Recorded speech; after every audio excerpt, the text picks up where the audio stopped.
నమస్తే నేను Priyanka welcome to పూరా లోకల్ ముందుగా హెడ్లైన్స్ డ్రగ్స్ నియంత్రణకు కఠిన చర్యలు తీసుకుంటాం సెలబ్రిటీలు అవేర్నెస్ కల్పించాలన్న సీఎం రేవంత్ రెడ్డి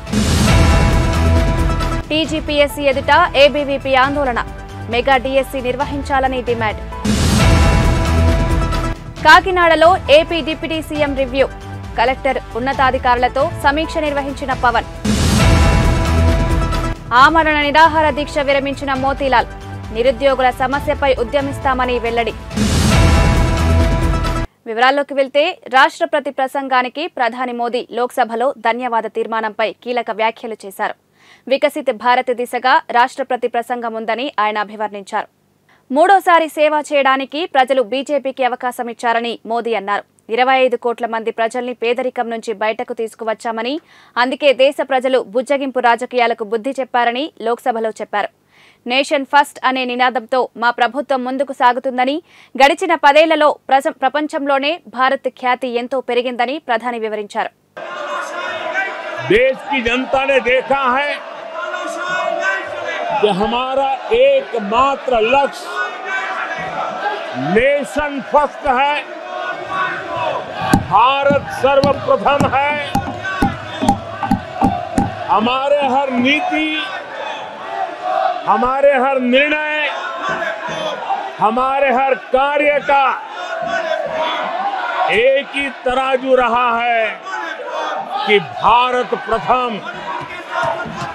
और भारत की इस प्रथम की भावना के साथ देश में जो आवश्यक रिफॉर्म थे उस रिफॉर्म को भी हमने लगातार जारी रखा है.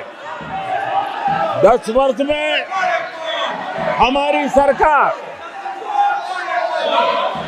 सबका साथ सबका विकास इस मंत्र को लेकर के लगातार देश के सभी लोगों का कल्याण करने का प्रयास करती रही है. సైబర్ క్రైమ్ ను నియంత్రించేందుకు ప్రభుత్వం చర్యలు తీసుకుంటుందని సీఎం రేవంత్ తెలిపారు. నేరాలు చేసిన వారిని ఎట్టి పరిస్థితిలో వదిలిపెట్టమన్నారు. డ్రగ్స్ నియంత్రణకు చిరంజీవి ముందుకు వచ్చి మంచి అవగాహన కల్పించారన్నారు. డ్రగ్స్ నియంత్రణకు సినిమా వారు ముందుకు రావాలన్నారు. గత ప్రభుత్వం నిర్లక్ష్యం వల్లే రాష్ట్రంలో డ్రగ్స్ రవాణా పెరిగిపోయిందన్నారు. ఆ రోజుల్లో సైబర్ క్రైమ్ పెద్ద సమస్యగా మారిందన్నారు. డ్రగ్స్ కు బానిసలైతే కుటుంబాలు నాశనమవుతాయని సీఎం రేవంత్ అన్నారు.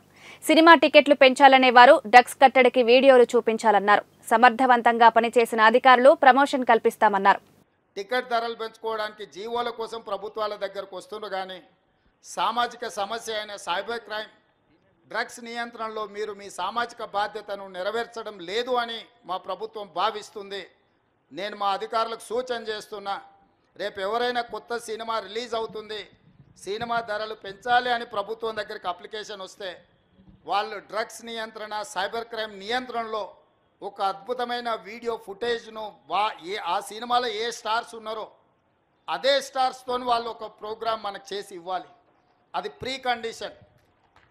నేను స్పష్టంగా మా అధికారులకు ఆదేశిస్తున్నాను, ఎంత పెద్దవాళ్ళు ఎవరు వచ్చి మనల్ని రిక్వెస్ట్ చేసినా వాళ్ళు సైబర్ క్రైమ్కు సంబంధించి, డ్రగ్స్ నియంత్రణకు సంబంధించి ఆ సినిమాలో నటించిన తారాగణం, ఆ సినిమా ప్రొడ్యూసర్స్ 1.5-2 minutes నిడివిగల ఈ సమాజాన్ని పట్టి పీడిస్తున్న వీటికి వ్యతిరేకంగా వాళ్ళు మనకు వీడియో విజువల్స్ తీసుకొచ్చి ఇస్తేనే వాళ్ళకి ఏమైనా వెసులుబాటు సౌలభ్యాలు ఇవ్వాలి. ఎందుకంటే సమాజం నుంచి ఎంతో వాళ్ళు తీసుకుంటున్నారు, సమాజానికి వాళ్ళు కొంతైనా ఇవ్వాలి, అది వాళ్ళ బాధ్యత. అట్లా కాకుండా మేము 100 కోట్లు పెట్టుబడి పెట్టినాం మా సినిమాకు, మేము టికెట్లు పెంచుకొని మేము సంపాదించుకుంటామన్న ఆలోచన ఏదైతుందో మంచిదే, మీ వ్యాపారం మంచిదే, కానీ సామాజిక బాధ్యత. డ్రగ్స్ నియంత్రించకపోతే, ఈ సైబర్ క్రైమ్లో నియంత్రించకపోతే ఈ సమాజమే నిర్వీర్యం అవుతుంది. ఈ సమాజాన్ని కాపాడాల్సిన బాధ్యత, ఈ సమాజానికి సహకరించాల్సిన బాధ్యత సినీ పరిశ్రమ మీద ఉన్నది. కాబట్టి ఎవరైతే ఏదైనా ఈ ప్రభుత్వం నుంచి ఏదైనా సహకారం కావాలి అని వస్తే వాళ్ళు సమాజానికి సహకరించాలి. ఇది ఒకటే మా ప్రీ కండిషన్. మా అధికారులకు కూడా నేను సూచన చేస్తున్నా. And at the same time మా సైబరాబాద్ కమిషనర్ అవినాష్ మహాంతి గారికి కూడా నా సూచన, ఎందుకంటే మ్యాక్సిమం సినిమా షూటింగ్స్ మీ ప్రాంతంలోనే అవుతాయి. లేదా రాచకొండలో అవుతాయి. వాళ్ళు సినిమా షూటింగ్లకు పర్మిషన్కి వచ్చినప్పుడు మీరు ఈ రిక్వెస్ట్ను వాళ్ళ ముందు పెట్టండి. కాంగ్రెస్ ప్రభుత్వం వచ్చి 7 నెలల్లో గ్రామాలకు రూపాయి కూడా నిధులు ఇవ్వలేదని మాజీ మంత్రి హరీష్ రావు ఆరోపించారు. రేవంత్ ప్రభుత్వం గ్రామాలను నిర్లక్ష్యం చేసిందని దుయ్యబట్టారు. బీఆర్ఎస్ పాలనలో గ్రామాలు దేశానికి ఆదర్శంగా నిలిచాయని తెలంగాణ భవన్లో మీడియాకు తెలిపారు. స్థానిక సంస్థల పాలక వర్గాలకు కాలం చెల్లినా ప్రభుత్వం ఎన్నికల ఆలోచన చేయట్లేదని దుయ్యబట్టారు. ఇప్పటికైనా నిధులు విడుదల చేయాలన్నారు. రైతు ప్రభాకర్ ఆత్మహత్యకు కాంగ్రెస్ ప్రభుత్వమే కారణమని ఆగ్రహం వ్యక్తం చేశారు. నిన్నటి నుంచి ప్రభాకర్ తండ్రి ఆయన నార్మల్గా సూసైడ్ నోట్లో కానీ చనిపోయే ముందు చెప్పినటువంటిది ఆటోమేటిక్గా దాన్నే మరణ వాంగ్మూలంగా స్వీకరించి కేసులు పెడతాం మనం. అంత స్పష్టంగా వీడియోలో ఉన్న తర్వాత కూడా స్పందించాల్సిన పోలీసులు స్పందించకపోగా మృతుడి యొక్క తండ్రి గారు వెళ్ళి పోలీస్ స్టేషన్లో కంప్లైంట్ ఇస్తే ఆ కంప్లైంట్ తీసుకోవడానికి కూడా నిరాకరిస్తున్నారు పోలీసులు. అంటే ఈ రాష్ట్రంలో శాంతి భద్రతల పరిస్థితి ఎంత దారుణంగా తయారైపోయిందో మీరు చూడండి. నిజంగా ఇలా ప్రభాకర్ చావుకు కాంగ్రెస్ పార్టీ కారణం, ఈ ప్రభుత్వం పాలన కారణం. ఆయన ఎస్ఐ గారి దగ్గరికి పోయారు, ఎంఆర్ఓ గారి దగ్గరికి పోయారు, కలెక్టర్ గారి దగ్గరికి పోయాను అని చెప్పి స్పష్టంగా చెప్పాడు. ఆ ముగ్గురిలో ఏ ఒక్కరైనా స్పందించుంటే ఇవాళ ప్రభాకర్ బతుకుండేవాడు కదా. అంటే పాలన సరిగా లేదు. ఎస్ఐ గారు స్పందించలేదు, తహసీల్దార్ గారు స్పందించలేదు, కలెక్టర్ ఆఫీస్లో న్యాయం జరగలేదు. ఇంకా చివరికి నాకు చావే దిక్కు అని చెప్పి ఆయన ఈరోజు తన ప్రాణాన్ని వదులుకున్నాడు.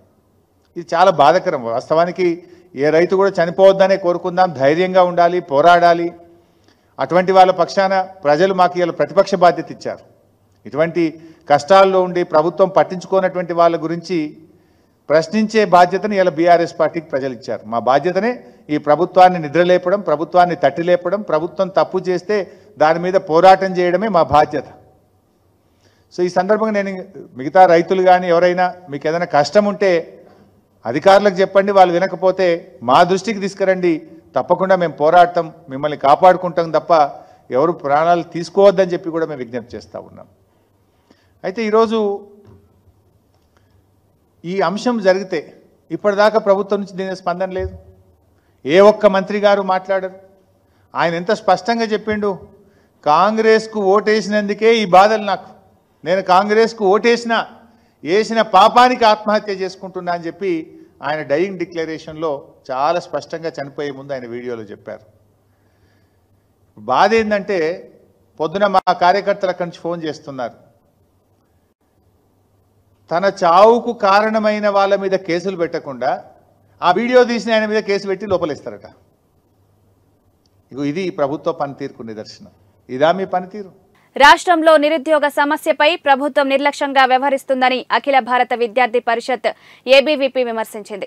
ప్రభుత్వ తీరును నిరసిస్తూ ఏబీవీపీ నాయకులు టీఎస్పీఎస్సీ ఎదుట ఆందోళనకు దిగారు. ప్రభుత్వ తీరును నిరసిస్తూ ఆందోళనకారులు పెద్ద ఎత్తున నినాదాలు చేశారు. తక్షణమే ఉద్యోగ ఖాళీల భర్తీకి నోటిఫికేషన్ ఇవ్వాలని డిమాండ్ చేశారు.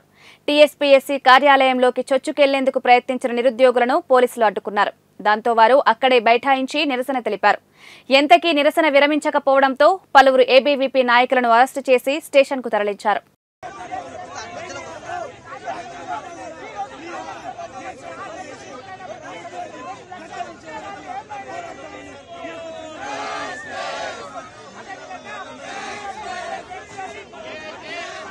తెలంగాణలో కాంగ్రెస్ ప్రభుత్వంపై తీవ్ర వ్యతిరేకత మొదలైంది. నిరుద్యోగుల సమస్యలను పట్టించుకోవడం లేదంటూ విపక్ష పార్టీలకు చెందిన నాయకులు, పలు విద్యార్థి సంఘాలు కాంగ్రెస్ సర్కార్పై నిప్పులు చెరుగుతున్నారు. ఎక్కడికక్కడ కాంగ్రెస్ ఎమ్మెల్యేలను నిలదీస్తున్నారు. ఉద్యోగుల సమస్యలను శాసన మండలిలో ప్రస్తావిస్తారని మల్లన్న హామీ ఇచ్చారు. నిరుద్యోగులకు ఉద్యోగాలు కల్పించేందుకు ప్రభుత్వంతో మాట్లాడి కృషి చేస్తానని ఆయన పేర్కొన్నారు. అయినప్పటికీ మల్లలను బీజేవైఎం నేతలు లెక్క చేయలేదు. తీన్మార్ మల్లన్నకు వ్యతిరేకంగా బీజేవైఎం నేతలు నినాదాలు చేశారు.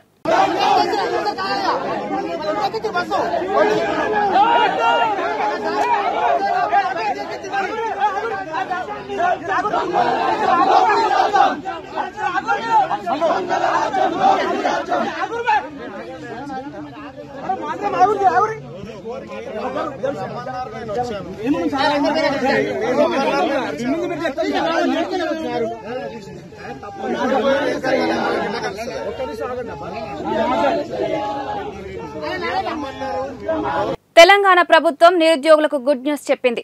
ఆర్టీసీలో ఖాళీగా ఉన్న ఉద్యోగాల భర్తీకి గ్రీన్ సిగ్నల్ ఇచ్చింది. ఆర్టీసీ అధికారుల ప్రతిపాదనలకు అనుమతి ఇచ్చింది సీఎం రేవంత్ రెడ్డి సర్కార్. మొత్తం 3035 పోస్టులను భర్తీ చేస్తుండగా ఇందులో 2000 డ్రైవర్ ఉద్యోగాలు, 743 Shramik, 114 deputy superintendent, 84 deputy superintendent, 25 depot manager, assistant traffic manager, 23 assistant engineer, 15 assistant mechanical engineer, 11 section officer, 7 medical officer, 7 medical officer specialist ఉద్యోగాలు ఉన్నాయి. తెలుగు రాష్ట్రాల ముఖ్యమంత్రుల భేటీకి రంగం సిద్ధమైంది. ఈ నెల 6న హైదరాబాద్లోని ప్రజాభవన్లో ఈ సమావేశం జరగనుంది.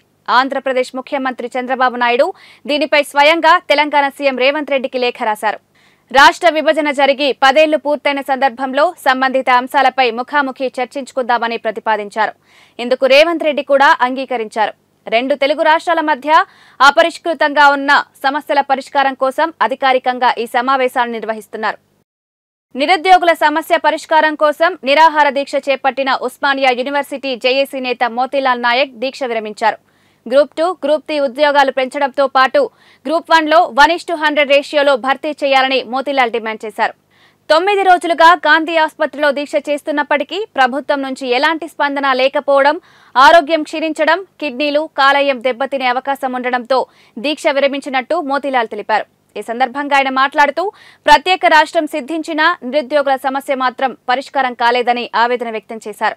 సమస్యలు పరిష్కారం అయ్యే వరకు పోరాడతామని, రేపటి నుంచి పోరాటాన్ని మరింత ఉధృతం చేస్తామని తెలిపారు.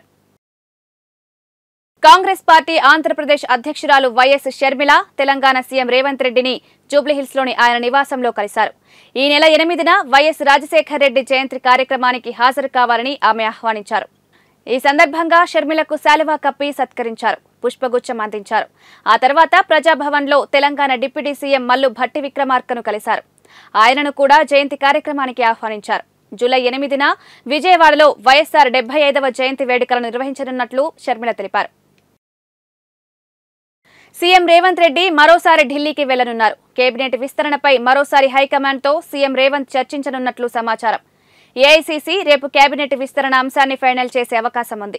మంత్రివర్గంలో 6 ఖాళీలు ఉండగా నిజామాబాద్, ఆదిలాబాద్, రంగారెడ్డి, హైదరాబాద్ జిల్లాలకు మంత్రివర్గంలో చోటు దక్కలేదు. ఆ జిల్లాల వారికి చోటు దక్కే అవకాశం కనిపిస్తోంది. మైనారిటీ కోటాలో ఎవరికి అవకాశం దక్కబోతోందన్న దానిపై ఆసక్తి నెలకొంది. మొత్తంగా మంత్రివర్గ విస్తరణలో ఎవరికి చోటు దక్కుతుందనేది చర్చనీయాంశంగా మారింది.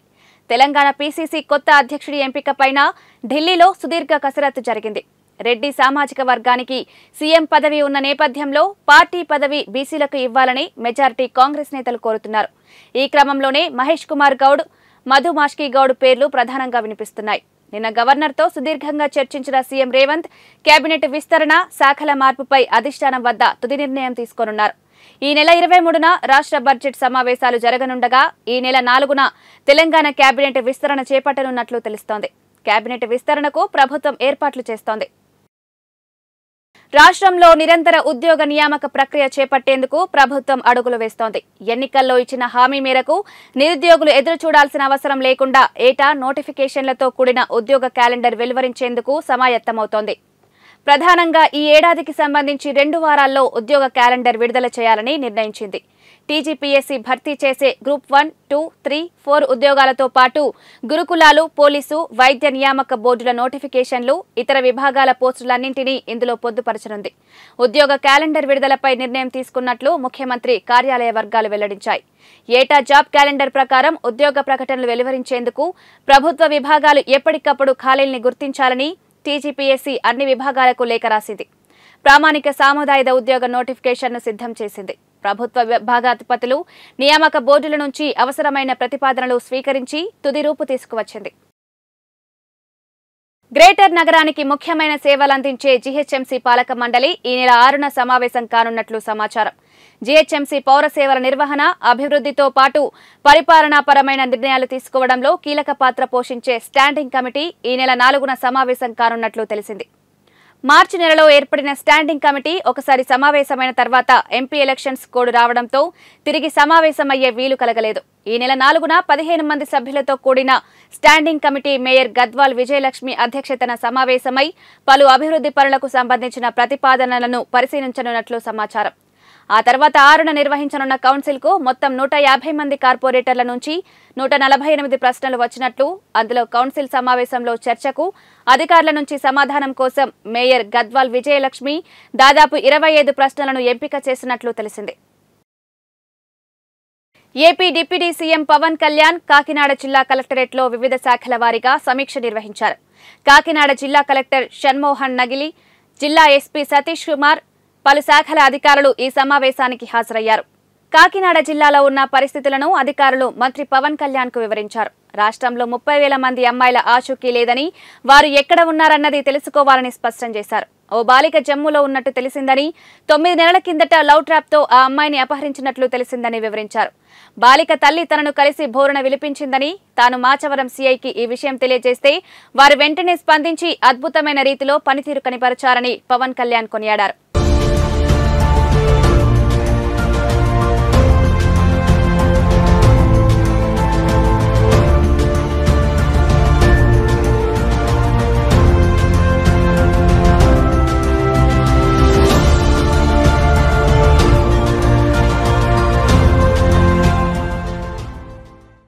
హిందువులంతా అసత్యం ఆడుతూ హింసకు పాల్పడుతున్నారని పార్లమెంట్లో విపక్ష నేత రాహుల్ గాంధీ చేసిన వ్యాఖ్యలపై దుమారం రేగుతోంది. ఆంధ్రప్రదేశ్ రాష్ట్ర బీజేపీ అధ్యక్షురాలు ఎంపీ పురంధేశ్వరి ఓ రేంజ్లో ఫైర్ అయ్యారు.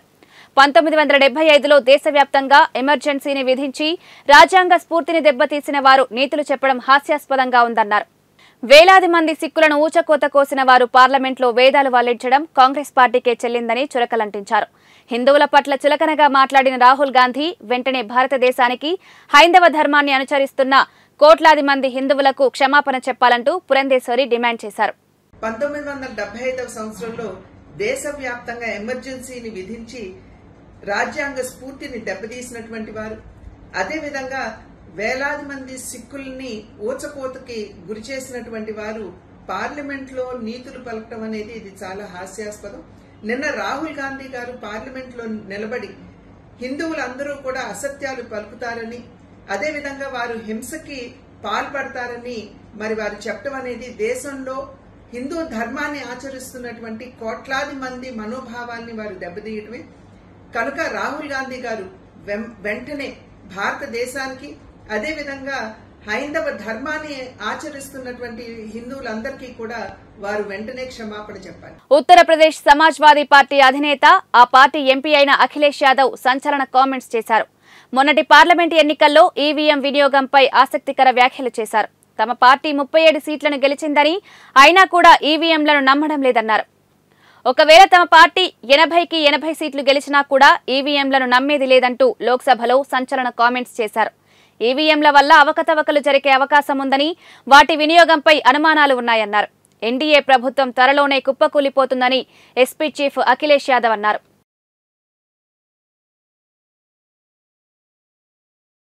పార్లమెంట్లో అడుగుపెట్టిన కొత్త సభ్యులు సభా మర్యాదను, గౌరవాన్ని కాపాడాలని ప్రధాని నరేంద్ర మోదీ సూచించారు.